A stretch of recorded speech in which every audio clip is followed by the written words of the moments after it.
Hoje nós vamos entrevistar o professor Zezito Araújo, que é historiador, professor aposentado da Universidade Federal de Alagoas. Professor Zezito, nós estamos diante das comemorações dessa grande efeméride brasileira, que são os 200 anos da nossa independência. O que significa 200 anos de independência para o nosso país? O que é que nós temos para comemorar? Bom dia e é um prazer entrevistá-lo. Veja, eu acredito que alguns segmentos da sociedade brasileira ela tem seus motivos, né, para celebrar a emancipação política do Brasil, esses 200 anos. No entanto, nós temos outros segmentos que não têm nenhuma razão para celebrar. E, no meu entendimento, são dois. E quando eu digo esses segmentos, eu quero deixar bem evidente quais são. Vou citá-los. O segmento que celebra é o segmento hegemônico do poder, que é a classe dirigente branca descendente dos europeus. Esses têm muito que celebrar. Não é? E os segmentos que eu vejo que não tem nenhuma razão para celebrar, primeiro, são as populações indígenas. Não é? E, segundo, é a população descendente dos africanos que aqui chegaram. Eu não vejo, quando você vai analisar, né, as discussões, né, com a chegada da família real aqui no Brasil, quando Dom João VI chega aqui, né, e mesmo antes disso, você já vinha observando uma discussão para a emancipação política brasileira, e coroou-se, evidentemente, com a vinda da família real, e com o retorno da família real para Portugal e o fico, né, de Dom Pedro I aqui. O que nos interessa, e aí a história ela merece uma reflexão acerca disso, quais foram as falas, as discussões que houveram nesse interim, né, de 1888 a 1822, para reafirmar a emancipação política brasileira. Nesse sentido, Magela, você vai perceber que a preocupação da classe dirigente brasileira eram duas. Isso estava bem evidente. Eles estavam, sim, preocupados com a emancipação do Brasil, mas voltado para a emancipação do Brasil para assegurar os seus privilégios esses econômicos, principalmente, que queriam romper, não é, de Portugal, tendo em vista que já tinha uma experiência, não é, quando o Brasil deixou de ser colônia para participar, por extensão, do Estado português, não é, semi-liberto, mas eles tinham duas preocupações, que, no meu entendimento, essas duas preocupações eram muito mais importantes, e é por isso que nós teremos que repensar esses 200 anos de emancipação política no Brasil para esses dois segmentos, indígenas e africanos, nessa perspectiva. Primeiro, eles estavam preocupados, quando você vai ler os anais do Congresso naquela época, daqueles que estavam preocupados com a emancipação política, como tratar os escravizados e os libertos. Eles estavam preocupadíssimos, Magela, com isso, por vários motivos, mas eu quero assinalar dois que eram importantes para eles nesse sentido. A primeira questão deles era em relação à propriedade privada. E qual a preocupação em relação à propriedade privada? Porque havia todo um movimento de emancipação política em relação a Portugal. Ora, se estava embutido a questão da relação de emancipação política de Portugal, queriam a liberdade, e como eles iriam lidar com os escravizados aqui no Brasil? Que era incoerente você querer a liberdade de Portugal e não dar a essa população a liberdade, que já havia um movimento. E aí nós teremos que lembrar, com toda a sua incoerência, José Bonifácio foi um dos precursores na emancipação política dos escravizados aqui no Brasil. Né? Então, essa era a preocupação dessa elite proprietária de terra. E uma outra preocupação era como eles iriam controlar esta população caso eles dessem a liberdade. Porque essa população para a classe dirigente, quando você vai ler os anais, aí tem, eu indico um livro que saiu recente agora, nesse ano, do professor, aquele terceiro volume da Escravidão no Brasil, do Laurentino Gomes, né? Ele trata especificamente sobre o processo de independência e a escravidão, ele deixa bem evidente essas questões, onde a preocupação deles era essa. Então, como eles vão lidar? Porque, e eles tinham uma outra preocupação, Magela, que no final do século XVIII, aconteceu em São Domingos, né, a revolta do Haiti, né, que houve a emancipação política e os escravizados lá, literalmente, assassinou aquela classe dirigente. Então, isso repercutia muito aqui no Brasil. Então, era final do século XVIII, início do século XIX, e que essas notícias chegavam aqui no Brasil. Então, havia todo esse ambiente, né? E eles queriam ter o controle disso. Então, não havia nenhum esforço da classe dirigente, e quando eu falo da classe dirigente, eu estou falando da igreja, eu estou falando dos proprietários de terra, dos profissionais liberais na época que estavam surgindo, que já estudavam na Europa, aqui. Não é? Então, a preocupação deles era o controle. E a Constituição brasileira, que foi controlada por Dom Pedro I, não garantiu a liberdade desses homens e dessas mulheres. Pelo contrário, reforçou-se muito mais o controle sobre essa população, porque, Magela, há um dado da densidade da população. E isso preocupava eles. Né? Praticamente, quase 80% da população brasileira naquela época eram pessoas forras e homens e mulheres escravizadas. A população branca não chegava a 20% da população brasileira naquela época. Então, havia toda essa preocupação. Então, eles criaram um arcabouço de controle ferrenho dessa população. Não é? Ora, como é que eu vou fazer a celebração? Como é que eu vou dizer que a emancipação política do Brasil em 1822? Eu vou à rua celebrar? Não, nós não temos, enquanto população negra brasileira, para celebrar. Por que nós não temos? Porque foi um momento importante para a sociedade brasileira e para o Estado brasileiro, onde você criou regras de relações sociais, de relações de poder, não é? Em que nós ficamos fora de todo esse processo. Então, como é que eu vou celebrar esse Estado, Magela? O Zezito, quando você fala na questão da propriedade, não só a terra e os bens que advêm da terra, mas, sobretudo, a população africana, que era o principal ativo do Império Português aqui no Brasil.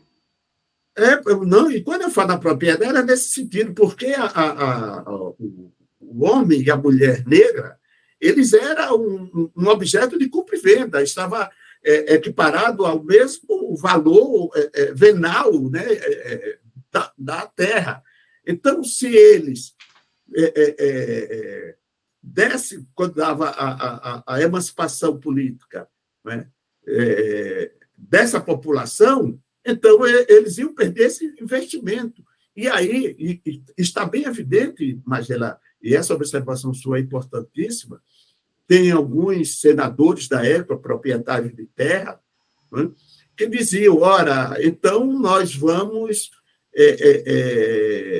facultar, né, a essas pessoas, essa propriedade que nós compramos, porque esse negro e essa negra escravizada, ela era uma propriedade particular dessas pessoas.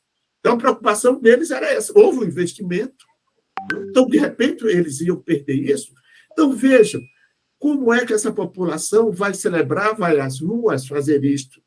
A nível, estou dizendo, individual, qualquer cidadão pode fazer, dependendo da cor, pode fazer. Mas se você perguntar a mim, enquanto eu que tenho um certo discernimento político, que conheço um pouco da formação da história do Brasil, dizer que vou à rua, que nós deveremos celebrar os 200 anos de emancipação política brasileira, jamais farei isso.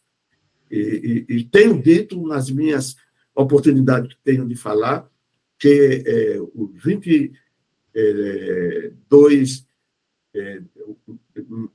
1822 não representa a liberdade para a população negra, pelo contrário, reforçou os grilhões da escravidão para essa população. Não só a população escravizada, Magela, mas principalmente as pessoas forras, aqueles que eram libertos, entre aspas, porque não tinham a liberdade plena, porque eles começaram a criar muito mais aparelhos repressivos, né, e coercitivos para ter essa população sob controle.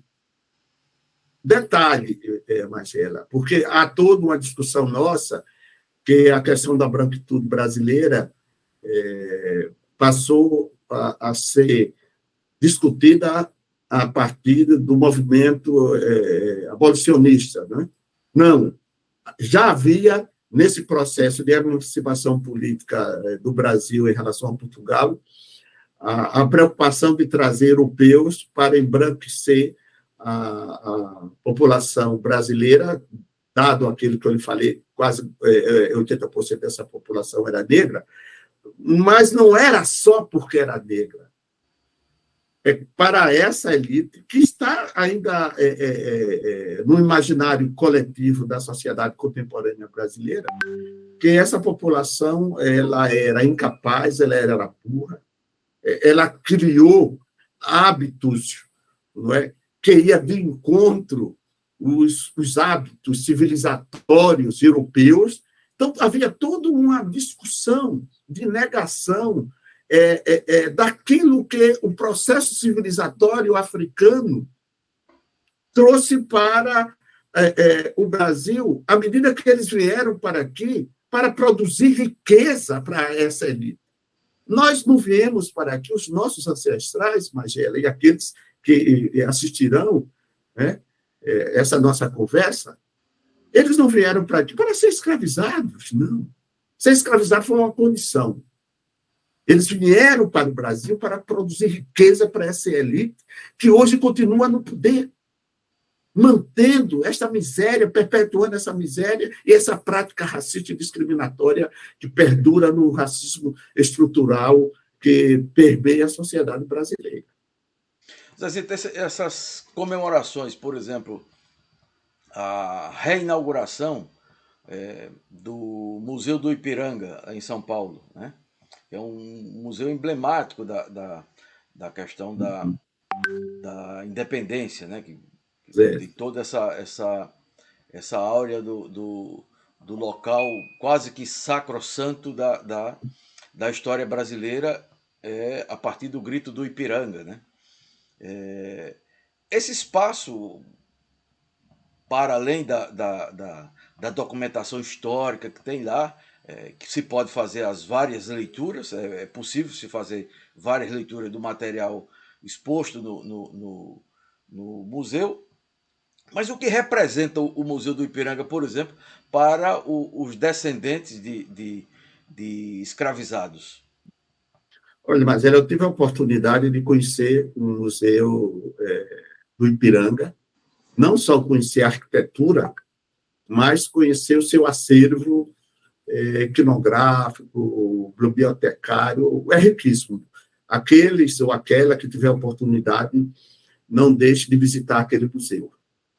Eu acho, enquanto historiador, enquanto uma pessoa que entende a história, um pouco da história do Brasil, eu indico.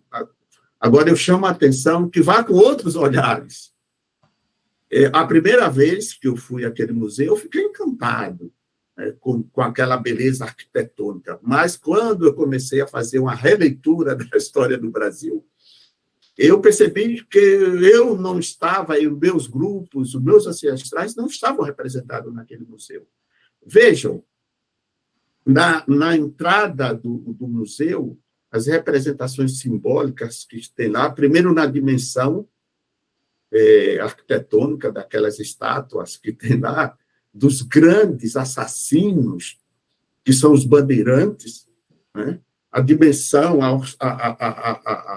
que eles representam naquela arquitetura que tem lá, não é condizente com a história nossa, com a história da população indígena.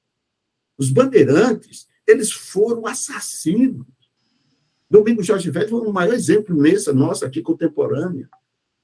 Então, como é que a população indígena, que a população negra, o pobre de uma forma geral, que não está representado lá, vai prestar essa homenagem, ficar encantado pura e simples, sem fazer uma reflexão crítica acerca daquela beleza arquitetônica que tem lá. Folhei o acervo documental, faço uma nova releitura e percebo que o que está escrito ali é o genocida legitimado pelo Estado colonial e pelo Estado imperial brasileiro. E hoje, através do livro didático, ainda se celebra a unificação e a unidade territorial do Estado brasileiro. Gente. A unidade territorial do Estado brasileiro foi construída através do assassinato, do genocida da população autóctone, daquilo que era a população indígena. Então, como é que eu vou celebrar, não é? Tomar o Ipiranga como símbolo da liberdade do povo brasileiro negro, indígena e pobre? Jamais. Eu aconselho que você vá, visite, mas faça uma nova releitura, tem outros olhares. Nas estátuas, nos livros. Inclusive, eu fiz um estudo, fui lá no museu, mas para fazer um curso de paleontologia. Eu peguei documentos da época para estudar e fiz alguma leitura que descobri coisas que só eles, os bandeirantes, foram capazes de realizar em relação à população, principalmente a população indígena. Né? Então, essa pergunta que você me faz, eu não vejo o Museu de Ipiranga como um símbolo para que possamos celebrar a emancipação política no Brasil. Com isso, eu não quero dizer, e nem condenar aqueles que veem no Museu Ipiranga a representação simbólica da emancipação política brasileira. Eles têm o direito de ver isso, porque esse Estado brasileiro do período colônia, do período império republicano e contemporânea, aqueles que detêm o poder do empresariado, o poder do mercado financeiro, todos eles foram partícipes do genocídio da população indígena, das populações indígenas, das populações africanas que aqui chegaram, para produzir riqueza, acumular riqueza para eles. Então, nesse sentido, eles celebram, porque é uma continuidade da manutenção do poder político, do poder do judiciário e da detenção da propriedade da terra e da exploração do trabalhador, sejam eles na agricultura, seja ele na indústria. Essa é a realidade. Então, eu não vejo motivo de nós, pobres, negros, indígenas, celebrarmos a emancipação política do Brasil com essa áurea que o Estado brasileiro está dando. As Forças Armadas, o Exército, têm suas razões, né, de celebrar. Mas a sociedade civil, de uma forma geral, eu não vejo nenhum motivo para essa celebração. Até porque a sociedade civil, naquela época, estava toda à margem desse processo. Por que eu estou dizendo a sociedade civil? Porque era essa sociedade civil pobre, negra e indígena que produzia riqueza, que era o sustentáculo dos costumes e dos hábitos da sociedade brasileira que não foram contemplados nesse processo de emancipação política. Eles asseguraram as benesses e o poder desse grupo dirigente que ainda permanece no poder hoje.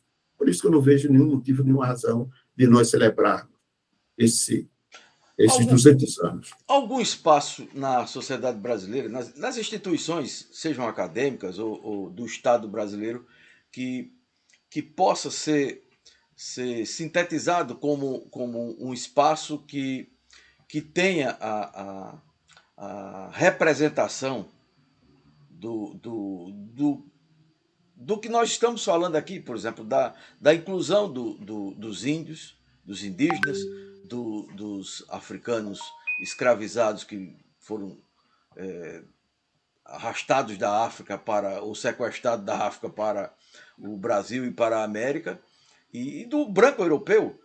Há um espaço que possa ser, não vou usar a expressão digno, mas que seja possível ter essa representação desses três segmentos?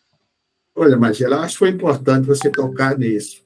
Eu estou fazendo uma crítica a partir do meu olhar, da minha visão, da minha narrativa, acerca da emancipação política brasileira em 1822. E quando você fala das instituições, veja, foram criadas, quando eu digo, no olhar. Agora, no olhar do Estado como tal, a emancipação política, realmente nós rompemos os laços com Portugal. No entanto, esse rompimento, ele deu, Magela, continuidade do modelo de exploração, de exclusão social dessa população. As instituições criadas pelo Estado independente foram instituições que excluíam a participação desses grupos sociais. Vejam, quando você fala no processo, que nós estamos agora recente no processo eleitoral, né? Negros, pobres, analfabetos, mulheres, não podiam votar. A propriedade de terra, pelo contrário, cada vez mais eles estavam brigando, lutando para que essa propriedade privada, particular, permanecesse nas mãos de poucos, e com a extensão de terra enorme brasileira. Quando você pensa no judiciário, porque duas profissões, e essas profissões elas gozam de status, da representação da burguesia, daqueles que detêm o poder no Brasil, que foram originária no processo de independência no Brasil, e esses que representavam essas profissões, que era a advocacia, que era a medicina, não eram eles que estavam no legislativo. Eram eles que saíam do Brasil, os filhos dos grandes proprietários de terra, para estudar na Europa.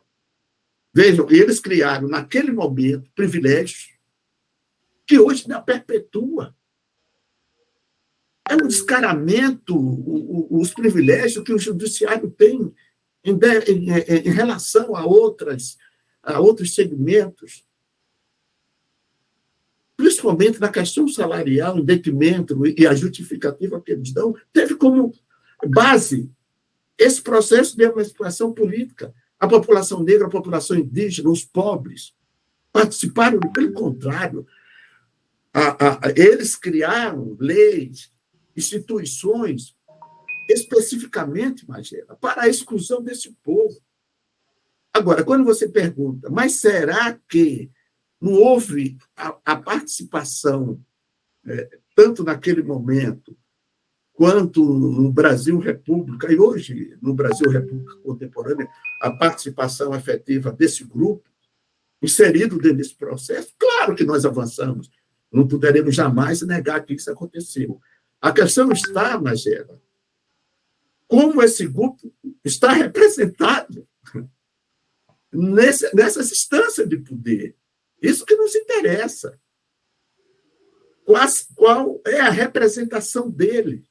E na área da educação específica, que é a nossa, quando você fala nas universidades, tanto públicas quanto privadas, como é a história desse povo está sendo representada, está sendo contada ou analisada. É tanto que criou-se a Lei 10.639 e a Lei 11.639 para incluir a história dos negros e indígenas na história do processo civilizatório brasileiro. Quer dizer, é necessário você criar uma lei para obrigar o Estado a trabalhar no currículo das escolas. Das escolas, gente. Então, é isso que eu estou dizendo, eles não contemplaram. Quer dizer, o próprio Estado, né, à medida que você tem a LDB, à medida que você tem agora a BNCC, praticamente, eu não quero nem falar nas civilizações indígenas e africanas, eu quero falar na diversidade, a resistência que o MEC, que a Secretaria de Educação Municipal tem, e as dificuldades que eles têm para trabalhar a diversidade desses povos. Quer dizer, não houve nenhuma preocupação do Estado e da sociedade brasileira para a inclusão das representações simbólicas e das representações históricas desses processos civilizatórios. E nem no judiciário, nem pensar. Nem pensar. Está aí o Conselho Nacional, né, que tem demonstrado que os processos das populações negras quase praticamente não são concluídos. Em relação às populações indígenas, né? Então, está evidente que, tanto naquele momento, de 1822, quando de 1889, no processo republicano, como agora, essas populações elas não são contempladas na discussão, tanto nas instâncias dos três poderes, do executivo, do legislativo e do judiciário, como da sociedade de uma forma geral. A sociedade não quer discutir, Magela, a escravidão no Brasil. São dois temas que são muito caros para nós, pobres e negros brasileiros e indígenas. A escravidão e o racismo. Porque esses dois temas estão intrínsecos na formação histórica brasileira e na formação do senso, do cotidiano da sociedade brasileira, a representação desse povo. Mas você observa, a nível nacional, nós temos três questões que os nossos presidenciários estão discutindo: a questão da segurança, a questão, quando se discute a questão quase nada da educação, a questão da economia. Ora, como é que você vai falar dessas questões se você tem uma população de 220 milhões de habitantes, que dessa população hoje, segundo o IBGE, 58% dela é negra e parda, e que essa população são as maiores vítimas da pobreza, da miséria extrema, e você não fala de discriminação, você não fala de racismo, gente. Eu trago isso para agora, para os nossos governadores. E é o racismo estrutural, né? É um racismo estrutural, por isso que eu digo que eles não querem falar. Porque se eles forem falar, eles próprios vão perceber que eles são geradores disso, porque nas suas, como você falou, eu estava vendo ontem uma das suas falas sobre os programas políticos de governo, né, fazendo as observações, eles não tratam basicamente nenhuma temática da educação. Ontem eu estava assistindo um dos seus programas, e ele não fala também nada do racismo. Não falam. E que o racismo é um gerador da pobreza e da miséria. As maiores vítimas da exclusão social de Alagoas têm como base o racismo, a discriminação, e ele não tem isso. Então, essas instituições, elas foram e são criadas para a perpetuação da exclusão desta população negra, indígena e pobre, e a perpetuação da manutenção do privilégio do poder dessa branquitude. Então, por isso que eu digo, celebrar os 200 anos de emancipação política do Brasil, antes de celebrarmos, nós teremos que fazer uma reflexão com outros olhares, com outras narrativas, e jamais também deixar de entender que houve, sim, alguns avanços. Né? A emancipação política em si de Portugal foi excelente para a classe dirigente, mas para nós, negros e índios e pobres, foi a continuidade da exploração e da exclusão desta população e deste povo, Magela.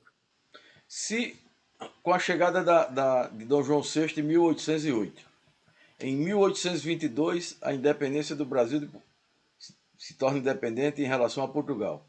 Em 1888, com a abolição.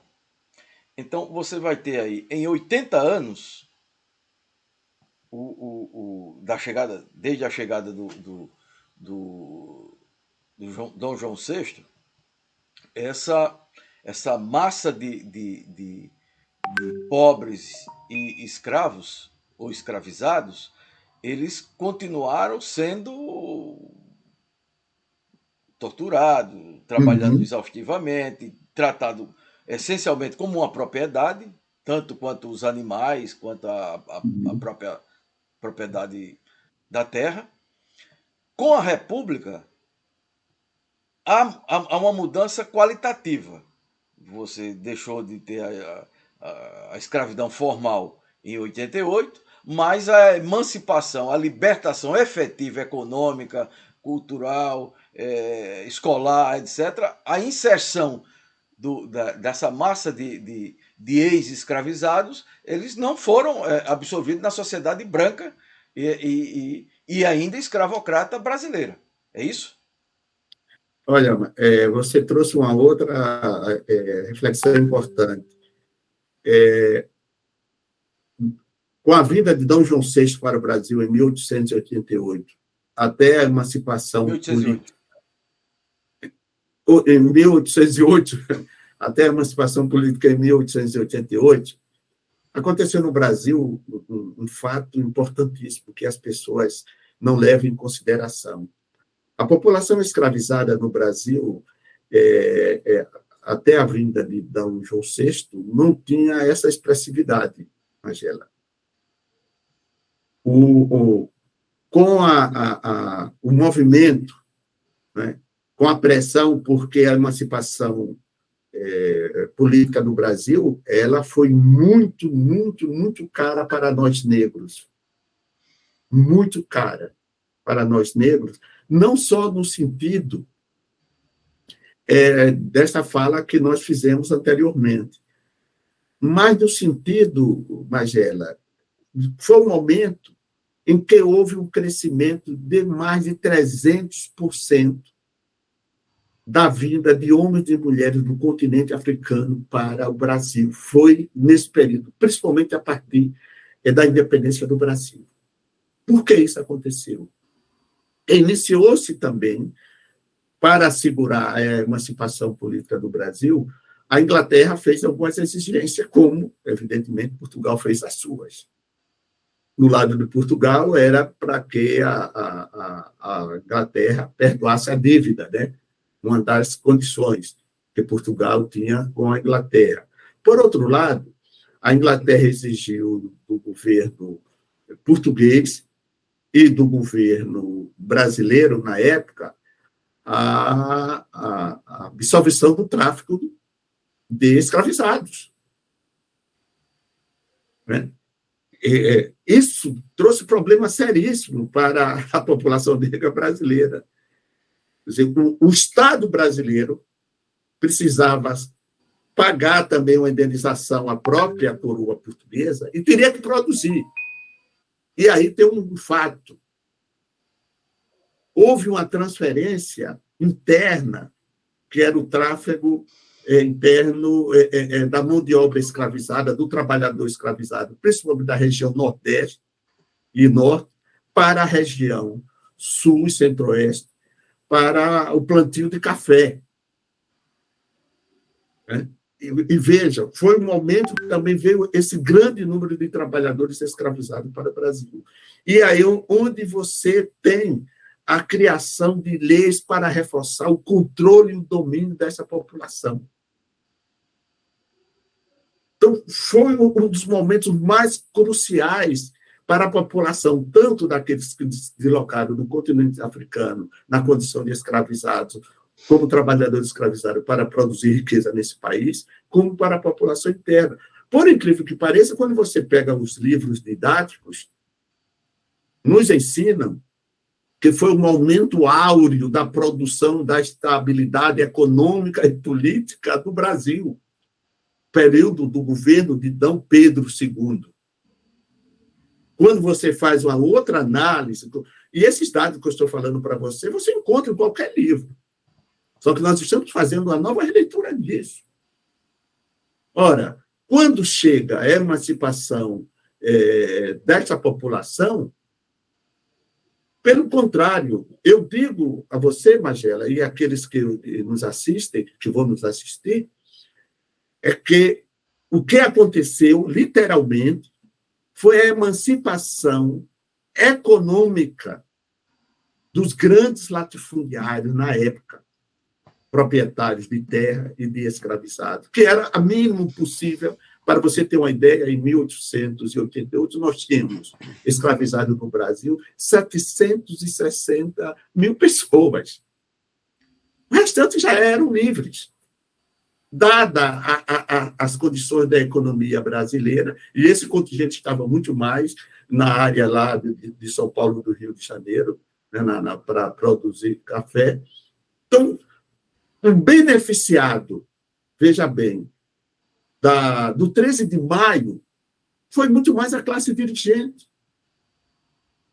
Porque eles criaram, já vinham criando, desde do Visconde de Mauá, né, que é visto pela historiografia brasileira, né, como o início do processo da industrialização do Brasil, mas esse processo de industrialização no Brasil, por trás do processo da branquitude, colocando a população negra como incapaz em todo sentido. E o interessante é como você percebe que uma população que trabalhou 350 anos produzindo riqueza na plantação de cana, na plantação de café, na mineração, no trabalho doméstico, na arquitetura. Como é que você concebe que essa população que trabalhou 350 anos e, de repente, passa a ser preguiçosa? Ela não é capaz para ir para o processo industrial? Quer dizer, é inconcebível isso, e as pessoas começam a acreditar, gente. E a justificativa de Mauá e do Estado brasileiro era trazer imigrantes para o Brasil e trazer financiado, Magela. O Estado brasileiro e os grandes empresários, proprietários de terra, eles financiaram a vinda desses trabalhadores para cá. Por outro lado, quando a população escravizada vinha dos navios, vinha naqueles tubeiros, tubeiro quer dizer que eram as covas deles, entre a costa atlântica africana e a costa atlântica brasileira. Então, a emancipação política, como você fala, o 13 de maio, foi para eles, que eles criaram instrumentos na área de segurança pública, na área ideológica. A eugenia era a base da percepção do outro, a partir da visão racial da cor. A base da formação da sociedade brasileira é da branquitude, na sua predominância, com a exclusão da população indígena e da população negra. Então, essa sociedade é uma sociedade racista, excludente. E está aí o resultado. E esse resultado é muito caro para a economia brasileira, Rogério. Se o Estado brasileiro, se a sociedade brasileira tivesse uma preocupação de ter uma política de equidade, não só uma política de igualdade. Que o problema sério da sociedade brasileira é que você cria a política de igualdade universalista, onde você tem uma desigualdade construída historicamente com esse propósito de exclusão. Quando você cria políticas universais, você vai cada vez mais acarretado de desigualdade. Aí eu digo para esses futuros deputados federais, estaduais, senadores, governadores e presidentes, que eles terão que criar política de equidade. Porque política de equidade é diferente de uma política de igualdade, porque você terá que criar políticas que venham a favorecer aqueles que estão de forma desigual nos estratos da sociedade brasileira, na área de mercado de trabalho, na área de educação, na área de saúde, na área de habitação. Porque isso o 13 de maio não nos deu. Pelo contrário. Então, eu acredito que tudo isso é pensar 200 anos de emancipação política brasileira. Por isso que eu não vejo nenhuma razão dessas populações negras, indígenas e pobres estarem louvando, né, esse grande evento que foi a emancipação política do Estado brasileiro em 7 de setembro de 1822. Houve, sim, a emancipação política do Estado brasileiro, que favoreceu diretamente aqueles que detinham poder político, econômico, né, do Estado brasileiro, que é perpetuado até hoje. Quer dizer que, numa linguagem bem popular, a massa de trabalhadores e a grande maioria da população brasileira é negra e parda, né? Sim. Ela está, como os dados do IBGE indicam, sempre à margem, com os menores salários, com as menores índices de escolaridade, a evasão escolar, etc, etc. Nos presídios, nos IMLs, a grande massa dos que são assassinados, pelo Estado brasileiro ou não, são pobres e negros e periféricos. Sim. A entrada do negro, por exemplo, na universidade, massivamente, ela veio a partir de políticas de cotas. É Sim. como se houvesse, por parte dos movimentos sociais, colocado um pé de cabra na porta da universidade e tivesse arrombado a porta da universidade. Algumas ainda resistiram bastante, com a USP mesmo, só recentemente a USP entrou no processo de cotas, né? Essa entrada dessa massa na Universidade Alagoana e na Universidade Brasileira, no meu entendimento, ela mudou qualitativamente a discussão.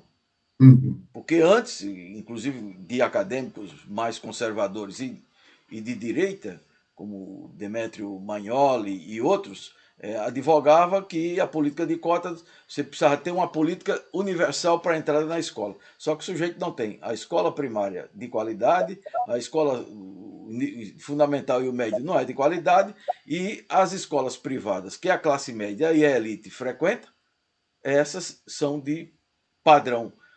Se não são de excelente padrão, em alguns casos são, nos nossos casos aqui são medianos, que facilita a entrada dos seus filhos e dos seus netos para reproduzirem o que os seus pais e avós fizeram no passado, reproduzir conhecimento, riqueza e concentração de riqueza.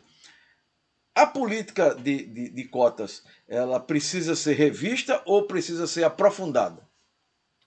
Olha, nós fizemos agora, Magela, no dia 29 de agosto, 10 anos da implantação de política de cotas nas universidades públicas federais do Brasil, que foi assinada pela presidenta Dilma Rousseff. E estava previsto que, a partir desses 10 anos, haveria a revisão. Eu acredito, Magela, que deve-se fazer um estudo para o aperfeiçoamento, e não a revisão. Evidentemente que, à medida que você está fazendo um aperfeiçoamento, você está fazendo uma revisão. Mas não é essa revisão proposta pela essa direita odiosa e radical que aí está. As propostas deles, pelo contrário, é acabar com as políticas de cotas. E acabar com as políticas de cotas, elas não vai favorecer a sociedade brasileira. Pelo contrário.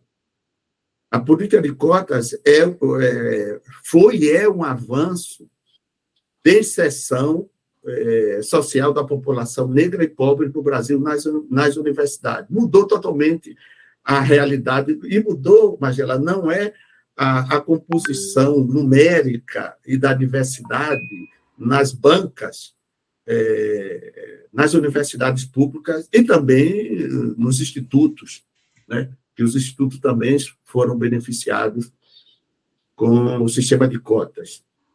Mas mudou, principalmente, a produção desse saber, desse conhecimento, porque pessoas, negros e negras, mesmo na condição de estudante, de estagiário, eles começam a produzir conhecimento, e esse negro, e essa negra, e essa população deixou de ser sujeito de pesquisa desses intelectuais que são oriundos desses grupos que eu estava ali falando, que eu quero abrir um parênteses, depois eu volto isso. Quando você disse que houve resistência, a USP foi um exemplo disso, não foi só a USP. Aqui mesmo, na UFAL, eu fazia parte desse grupo de pessoas, juntamente com o professor Moisés Santana, a professora Cida, para a implantação das cotas aqui na UFAL.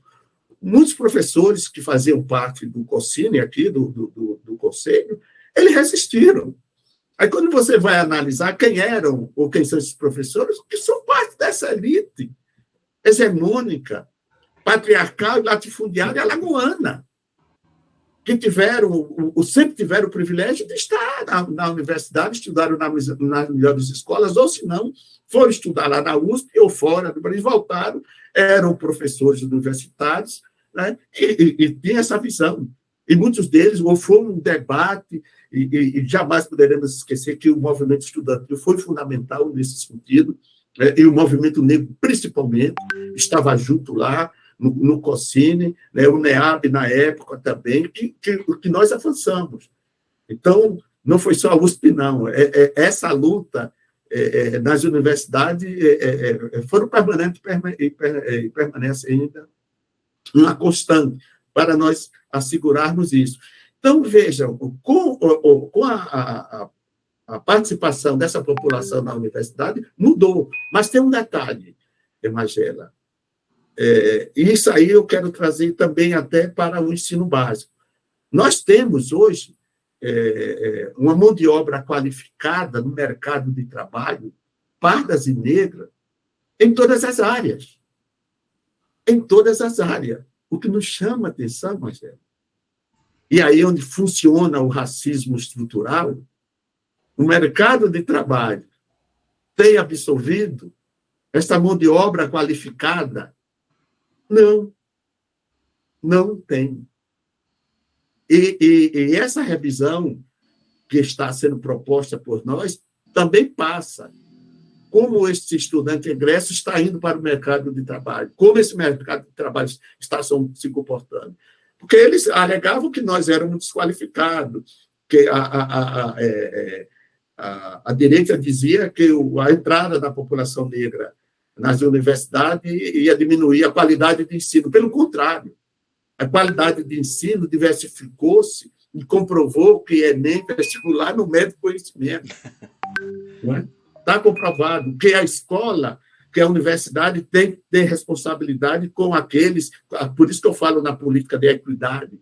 Política de equidade é você proporcionar e ofertar aqueles grupos sociais historicamente discriminados, vulneráveis, que foram construídos pelo processo de exclusão social, e a universidade, enquanto uma instituição pública, que os seus gestores são pagos com os nossos impostos, tem a obrigação de criar programas, atividades e projetos para favorecer esses estudantes pobres, quilombolas, LGBTs, que estão lá dentro, para que tenham as condições de concluir, permanecer na universidade.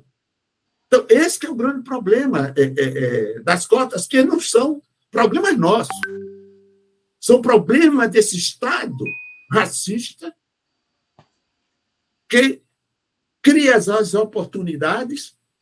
No entanto, quando qualifica profissionalmente, aí a sociedade, o mercado de trabalho, não, eu não quero negros, eu não quero pardos, eu quero o perfil do branco europeu para ser o meu gerente, para ser o meu céu, hoje essa linguagem que está sendo usada por aí, não é? E a população negra está mais do trabalho. E aí eu quero trazer, Magela, para o estudo fundamental. Magela, a população negra na educação infantil se você vai fazer uma pesquisa, analisar, e aqui Alagoas demonstra isso. A população negra no ensino infantil é uma das primeiras a entrar no ensino infantil. Por que ela entra? Por várias razões. A primeira razão é a fome. Porque os pais pobres não têm uma estrutura e a escola é uma extensão alimentar dessa população negra. Então, na educação infantil, está lá. No entanto, quando essa criança chega aos seus 9, 10, 11 anos, é a primeira evadice, porque ela vai para o mercado de trabalho para ser o sustento dessa família, para vender o seu chiclete, a sua balinha nos sinais dos pontos, para ir para o mercado. Veja a incoerência dessa nossa educação, tanto lá no ensino superior, que você qualifica essas pessoas profissionalmente, o mercado de trabalho não absorve porque são negros em função do racismo estrutural, quanto no acesso na educação infantil, nas creches. Mas quando o ensino fundamental 1, né, do 6º ao 9º ano, a evasão é altíssima nessa população negra. Que política nós estamos criando para a permanência desses estudantes? Que currículo, que modelo de educação nós temos? Quer dizer, esse que é o grande problema da educação da sociedade brasileira, quando você tem um gestor que não tem essa visão. Então, eu pensar a emancipação política brasileira, nesse 7 de setembro, no meu entendimento, é pensar essa situação da população negra e pobre no Brasil. Zezito, duas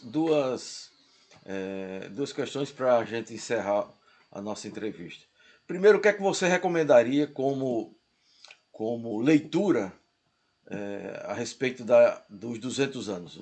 Leitura pode ser atual, ou produção atual, ou já com antiga. Olha, eu recomendaria, muitos historiadores não gostam, né, principalmente da academia, o livro do menino, do Laurentino Gomes, né, 3º volume da escravidão, até os 3 volumes, né? Principalmente o 2º e o 3º é fundamental, porque você vai entender a organização da sociedade brasileira numa linguagem muito acessível. Ele trabalha com muita documentação, como ele é um jornalista, e você que é jornalista sabe como o jornalista e é jornalista historiador tem uma facilidade, né, a partir de uma documentação, escrever determinados textos, que a academia tem uma certa dificuldade de fazer isso, né? Eu também aconselho a leitura do Abdias Nascimento, Quilombismo.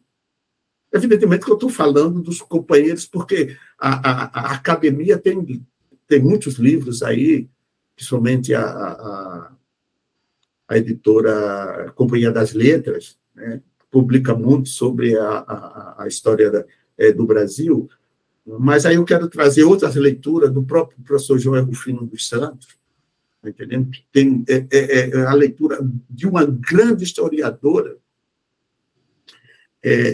lá do Rio de Janeiro. Ah, meu Deus, só tem o sobrenome dela agora. A Lélia Gonzalez, tá entendendo? A Lélia Gonzalez. O próprio, com a incoerência dele, mas tem alguns livros dele que são importantes, Décio Freitas, o professor Clóvis Antunes, gente. Clóvis Moura. O Clóvis Antunes é do Índio, Clóvis Moura, e aqui de Alagoas. Não deixe de ler o nosso querido Disseu Lindoso. Sabe? Não deixe de ler também o próprio Sávio de Almeida. Sabe? Eles trazem reflexões diferenciadas dessa leitura em relação ao índio, em relação ao negro. Sabe? Então, é fundamental nós termos esses autores, tanto de uma forma geral do Brasil, como alagoanos, que fazem umas leituras diferenciadas e críticas sobre a formação da sociedade alagoana e da sociedade brasileira a partir desses grupos étnicos indígenas, africanos e, evidentemente, o colonizador português. Bom, Zezito, eu quero agradecer e fazer um reconhecimento de público. Eu fui aluno do professor Zezito Araújo em Priscas Eras. Foi um tempão, né? Hein? A minha primeira ida para o SESMAC foi. Pronto, exatamente. Então, eu quero agradecer a sua participação, declarar de público a minha admiração pelo seu trabalho e pela sua luta de mais de 40 anos pela causa, sobretudo pelo estudo e a pesquisa histórica com esse recorte racial. E deixar o tempo agora para as suas considerações finais. Magela, eu fico muito feliz por você ter me dado essa oportunidade para que tenha a possibilidade de fazer uma reflexão acerca da emancipação política brasileira com esse olhar a partir dos grupos historicamente excluídos de todo o processo de inclusão social, negros, índios, pobres, de uma forma geral, as mulheres também. Quando eu falo nisso, eu coloco as mulheres no bojo dessa exclusão social, para que possamos, sem desconsiderar os atos e os olhares que a classe dirigente tem acerca da emancipação política brasileira, mas eu, infelizmente ou felizmente, tenho esse olhar para que outras pessoas também possam olhar a emancipação política do Brasil e a sua celebração no dia 7 de setembro, agora com outros olhares, com outras narrativas, percebendo que nós, pobres, negros, indígenas e mulheres, somos resultado de uma construção histórica de discriminação, de preconceito e de exclusão social. E que, infelizmente, naturalizou-se. Zezito, eu quero agradecer e fico com o compromisso de, numa outra oportunidade, a gente voltar a conversar. Um abraço. Estarei aqui à disposição.